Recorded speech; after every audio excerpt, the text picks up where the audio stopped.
Let's get straight to the point. You're drained, exhausted, empty inside, and the worst part is you don't even know why. You wake up every day feeling something weighing on you, an invisible burden you can't name but that sits there, nailed to your chest. Do you know what it is? Other people's battles. Fights that aren't yours, problems that don't belong to you, crises from others that you've turned into your own. You've become the savior of everyone except yourself, and now you're paying the price. Every time you rush to solve what others destroyed, every time you put your stability on pause to rescue someone who didn't even ask for it, you're digging your own emotional grave. And you do it believing you're noble, that you're good, that you're necessary. A lie. What you are is a useful fool, someone who confuses kindness with self-destruction. Here's the truth that strips your skin off. No one is going to save you when you drown from saving them. You can give everything. Sacrifice your peace, your dreams, your energy, and in the end, you'll still be alone with the consequences. Because people take what you give, consume it, and when nothing is left, they leave. There's no loyalty in someone who receives endless help. There's dependence disguised as gratitude. Machiavelli understood this centuries ago. Men forget the death of their father more easily than the loss of their patrimony. Translation? They'll forget everything you did for them the second you stop giving them what they need. Your sacrifice does not create loyalty, it creates habit. And habit doesn't appreciate, it demands. But you keep playing the hero. You keep believing that if you give enough, if you empty yourself enough, you'll be valued. It doesn't work like that. Human beings don't value what they obtain easily, and you've turned yourself into something easy to obtain. Always available, always willing, always sacrificing yourself. And what have you gained? Not respect, because respect is born from boundaries, not blind giving. Not love, because healthy love isn't built on martyrdom. The only thing you've gained is exhaustion and resentment, that silent poison that grows every time you give more than you receive and can't say it out loud because that would be selfish. How convenient, right? They've sold you the idea that setting boundaries is cruelty, that protecting your peace is indifference, and you've believed it. Let me tell you something brutal. Your peace is non-negotiable. It's not currency. It's not something you can hand out hoping someone will return it improved. When you sacrifice your peace for others, you lose it forever, because no one is going to give it back.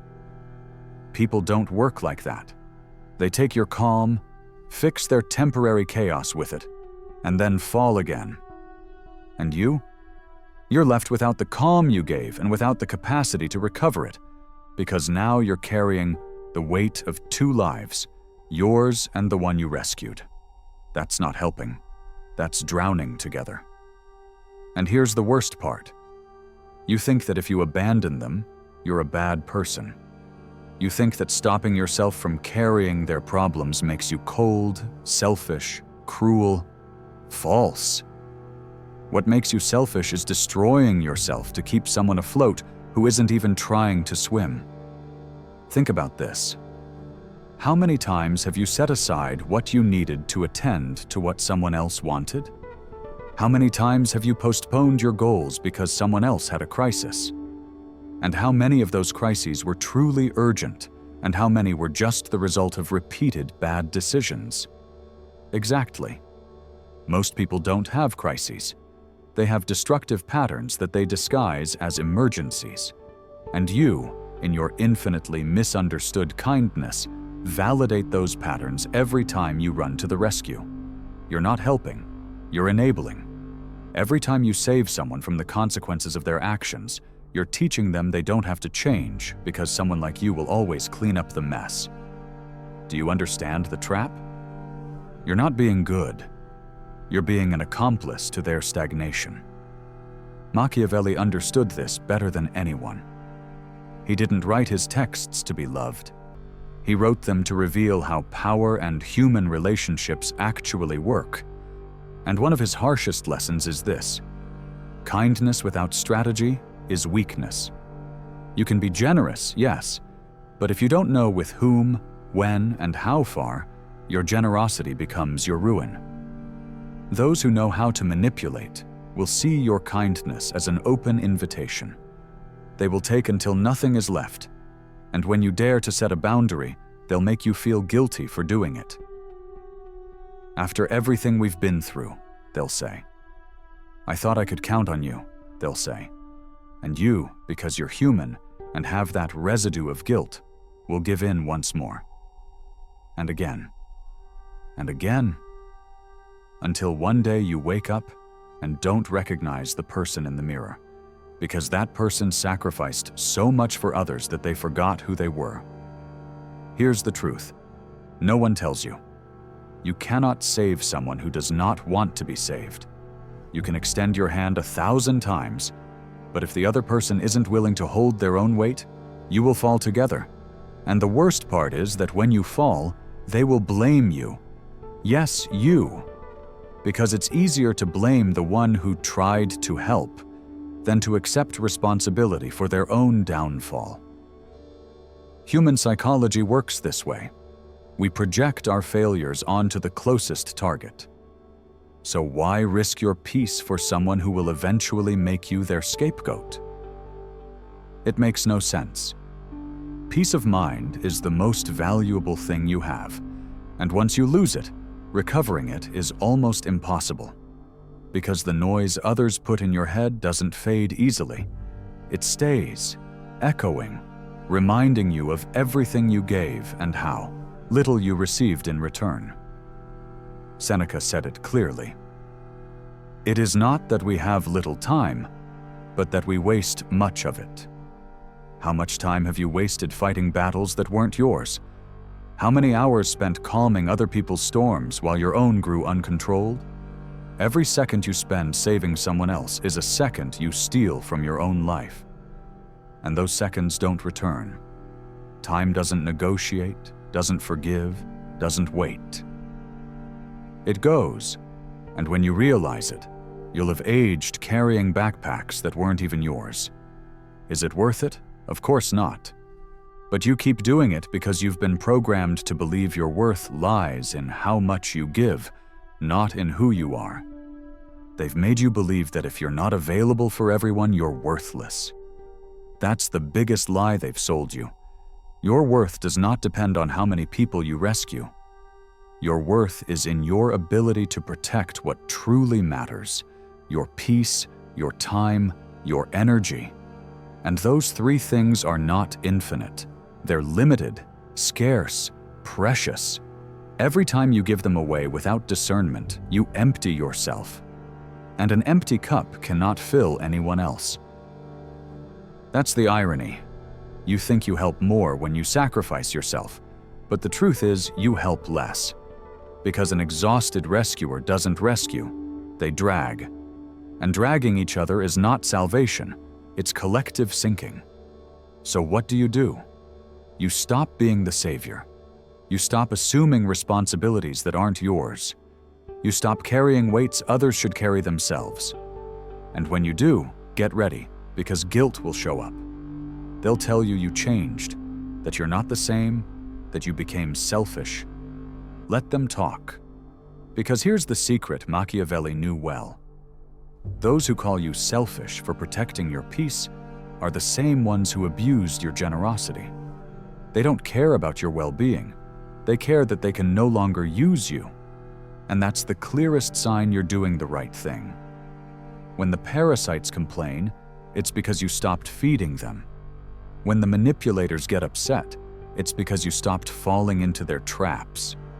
And when the eternally needy disappear, it's because they finally understood you won't be their permanent solution. That's the moment you get your life back. Not before. Not while you still think your kindness must be unconditional. Unconditional kindness doesn't exist in a world where people have conditions. You give expecting nothing, but they take expecting more. That asymmetry destroys you. Now, this doesn't mean you become insensitive. It's not about closing your heart. It's about opening your eyes. There's a huge difference between helping and sacrificing yourself. Helping is extending your hand from a place of stability. Sacrificing yourself is jumping into the abyss with someone who is already falling. One strengthens, the other weakens. One is intelligent, generosity. The other is self-destruction disguised as virtue. Learn to distinguish. Learn to say no without feeling guilty. Because every no you give someone else is a yes you give yourself. Every boundary you set is a wall that protects your peace. And those walls aren't prisons, they're fortresses. They keep you safe in a world full of people who would take everything from you if you let them. Epictetus expressed it this way: "It's not the events that disturb us, but our interpretation of them." What does this mean? That the problem isn't that people have crises. The problem is that you interpret those crises as your responsibility. They're not. Each person is responsible for their own life, their decisions, their consequences. You're not the guardian of the world, not everyone's free therapist, not the emotional lifeguard of humanity. You're a person with limits, with needs, with the right to protect your own stability. And when you accept that, when you truly internalize it, something changes. You stop attracting those who only take. Because those who only take smell weakness, and weakness is not in your kindness, it's in your inability to say enough. So here's the challenge. Stop saving those who don't want to be saved. Stop giving more than you receive. Stop placing other people's peace above your own. Because at the end of the day, when everyone is gone, when you're no longer useful, when your strength is exhausted, who will be there to save you? No one. You'll be alone, empty, wondering at what point you lost control of your own life. And that question will come too late, because by then you'll have sacrificed too much. Don't wait to get there. Act now. Protect your peace as if it were the only thing you have, because in many ways it is. Everything else can be recovered: money, time, opportunities. But peace of mind, once lost, is almost impossible to rebuild. Because peace cannot be bought, begged for, or found in others. It's cultivated within you, in silence, in solitude, in the ability to say no when everyone expects you to say yes. And here comes the most interesting part from psychology. Human beings need external validation. We're programmed to seek approval, to fit in, to be accepted. But that need becomes your chain when you prioritize it above your well-being. When you live to please, you die slowly inside. Every time you give in to avoid conflict, you lose a piece of yourself. Every time you say yes when you want to say no, you betray your own essence. And that repeated betrayal accumulates, turning into resentment, bitterness, that sensation of being trapped in a life you didn't choose but allowed. Why? Because you're afraid. Afraid to disappoint, afraid of rejection, afraid of being alone. But here's the brutal truth. You're already alone. Being surrounded by people who only come to you when they need something isn't company. It's use. And use is not love, not friendship, not loyalty. It's consensual exploitation. So what do you do with that fear? You face it. It doesn't disappear, but it loses power when you stop obeying it. Fear tells you that if you don't help, they'll abandon you. Reality shows you that the ones who truly matter stay regardless of how much you give. The rest were only there out of convenience, and losing them isn't a loss. It's liberation. Machiavelli understood that real power isn't being loved by everyone, but being respected by the right ones. And respect doesn't come from sacrifice, it comes from firmness. People respect those who have clear boundaries, not those who let themselves be trampled in the name of kindness. So be firm, be clear, Be unbreakable in protecting your peace. Because the day you stop sacrificing yourself for others, you'll discover something incredible. That you can live without being anyone's savior. That you can be happy without carrying the weight of the world. That your life can be yours, not a free shelter for anyone who refuses to take responsibility for themselves. And here's the final paradox. When you stop trying to save everyone, you become more valuable. Because scarcity generates value. When you're hard to obtain, when your time and energy are not available to just anyone, people begin to truly value you. Not for what you give, but for who you are. And that is the difference between being used and being appreciated. Those who use you disappear when you set boundaries. Those who appreciate you understand those boundaries and respect them. You don't need the first group. You never did. You only thought you did because you confused dependence with connection. But dependence is toxic. Connection is healthy. And the healthy doesn't require you to destroy yourself to exist. So stop sacrificing your peace. Stop believing your kindness must be infinite. Stop carrying battles that aren't yours. Because at the end, no one will thank you for destroying yourself trying to save them. They won't even remember. But you will remember every sleepless night, every postponed decision, every abandoned dream to attend someone else's crises. And that memory will haunt you, not as a noble act, but as a costly mistake. Don't make that mistake. Protect your peace. Defend it fiercely. Make it non-negotiable. That is the only path toward a life worth living.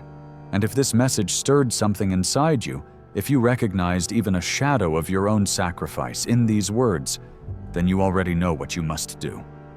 I'm not asking you to thank me. I'm asking you to act.